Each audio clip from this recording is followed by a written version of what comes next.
it can happen to you anywhere at any moment and just change your world. And I think that's the biggest misconception, is because you can't see anything that people think that that doesn't exist, but it really does. I will have a headache, and all I want to do is just go home and lie down, but life doesn't allow for that sometimes. I had gone from racing at the highest level, racing internationally for Team Canada, to crashing and burning and basically being at home by myself in Vancouver.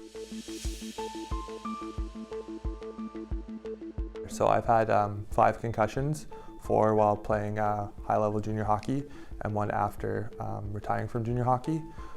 They're all different, so I had some while playing during the game, in the sense I got hit along the boards, one I slipped and fell during play, and others I got one while I was in a fight. I had crashed during my qualifier where I experienced the first concussion. I flew over my handlebars and hit the barricade.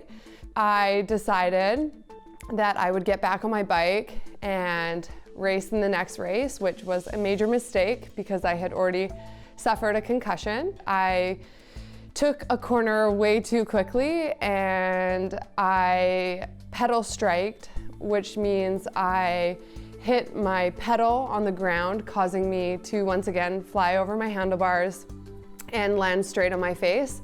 I've had 2 concussions, and both were a result of car accidents. We were driving straight and a driver didn't stop at a stop sign, and so we were hit in the front passenger side. Airbags deployed and things had flown around, and in the second one we were rear-ended at a red light. When I was working in an elementary school as a student and school support worker and education assistant, I was working with a child who was low-functioning autistic and was a known headbutter and biter. And at lunchtime, he liked to go back and forth on a zip line, and on this particular day, it was wet. And as he was getting off of it, he started to slip, and I put my arm up to balance him. And at that point, the back of his head came whipping back, and it hit me just above the temple.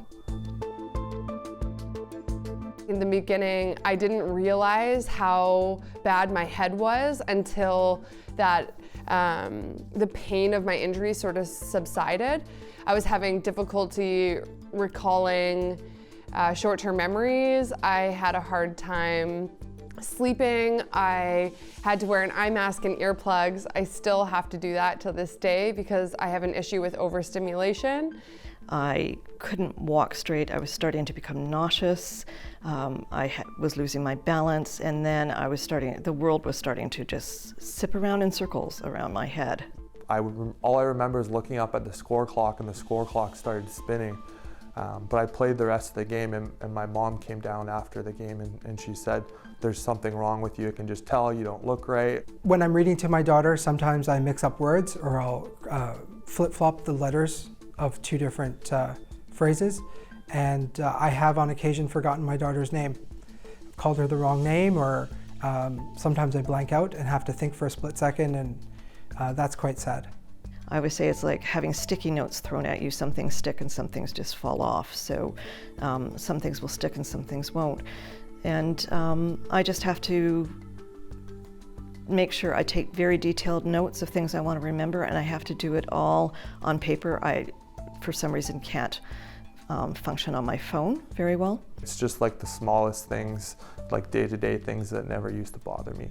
But in terms of physical symptoms, headaches, dizziness and stuff, I don't experience it anymore, but I did experience it up to 2 years after.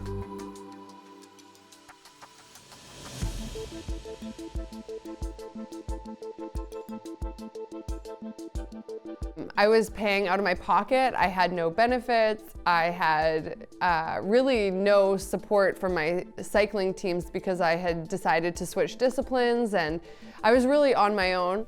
Navigating the insurance system as a result of that is also challenging.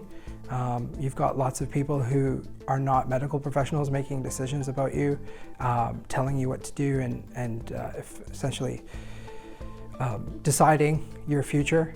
I feel like I was one of the fortunate ones in the sense that I played on a high-level sports team, so I had access to doctors and medical care that other people don't normally do.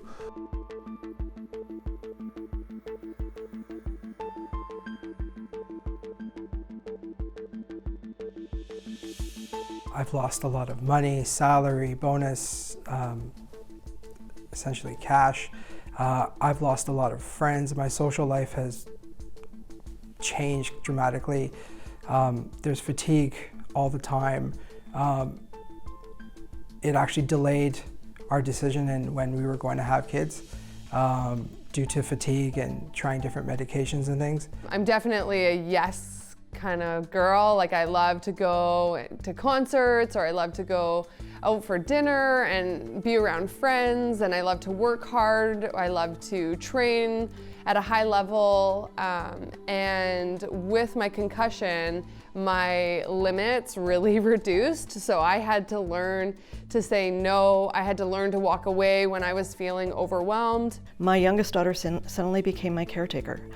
I was divorced, so I was on my own with them, and she went from being fairly independent, but also having me as her rock for both my children, to watching me deteriorate in front of her eyes. I did feel the pressure to go back and play, or else I would have lost my spot on the team.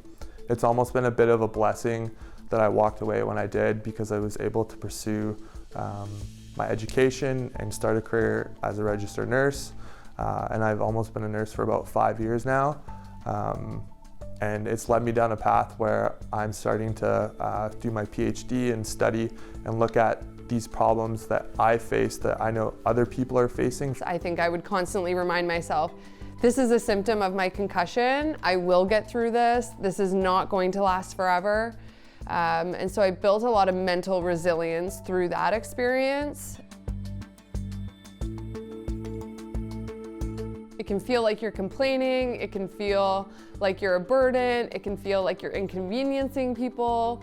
And so talking about it and removing that stigma is really important. I think the biggest misconception is because you can't see a cast or crutches, or they don't have an IV, or there's no like physical outside injury like a burn, that there's nothing going on inside. And to have someone passing judgment and saying to you, no, we're going to deny your claim, we don't believe you, or you don't fall into that category, is gut-wrenching.